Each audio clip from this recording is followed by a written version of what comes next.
Squid: The conclusion of the game is being compared to a disaster from Game of Thrones, but Netflix subscribers aren't getting it. The games are over. I believed that the Netflix finale of Squid Game Season 3 was tense, full of shocking fatalities, and had a buzzy ending. Words like disaster were being used after searching Reddit and social media. Even worse, it was being compared to the Season 8 finale of Game of Thrones, which is the internet's preferred abbreviation for a time-wasting show. Is the third season finale of Squid Game really that awful? No, not really. Humans are.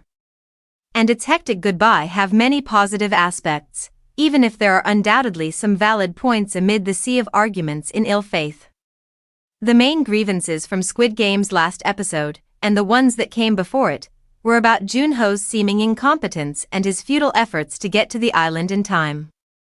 In a season full of sorrow, Jun-ho had an unusual joyful ending, even without the rather clear narrative of Captain Park using deceit at every opportunity to stop the policeman and his team. Sure, he never saved his brother from the abyss as the front man, but he still received a gold card, a new family member, and some kind of closure. In an otherwise terrifying and corrupt climax, his character was a ray of brightness and decency. If you just saw the ending of Squid Game and somehow missed the whole film, you should know that capitalism is cruel. Perhaps fans hoped for a more happy conclusion in which Gi-hun murdered the front man, shot down the VIPs, and everyone returned home safely. I'm not sure. However, it was never going to occur.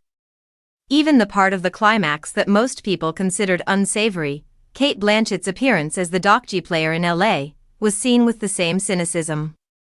I'll confess that the Squid Game Season 3 conclusion faltered a little bit because of Gi-hun's sacrifice and the entire baby/player 222 situation. The positive, Gi-hun's last words pierced the front man's stony veneer. The bad, Gi-hun squandered several opportunities to terminate the games in an indirect manner and only succeeded in doing so. Even while the baby represented a new hope for mankind, it often led the Netflix series into an overly predictable corner. Did they really think they would kill off a baby? Even though the CGI budget seemed to be in danger of collapsing. Still, I thought the finale of Squid Game was fantastic. I would argue that it never could have been a top-tier series finale like Mad Men or The Sopranos.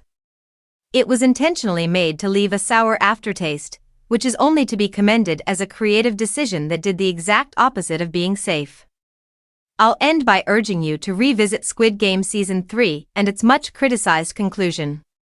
Soon, you'll discover a farewell that blends in with all that came before it. Keep in mind that an episode need not be completely awful just because people face sad, unsatisfactory ends. Even if life might be chaotic, disheartening, and unpleasant at times, you still have to go by the same perverse laws that Gi-hun and colleagues did. Read our assessment of the program in our Squid Game Season 3 review, or see the top Netflix series and films that you should watch now for more.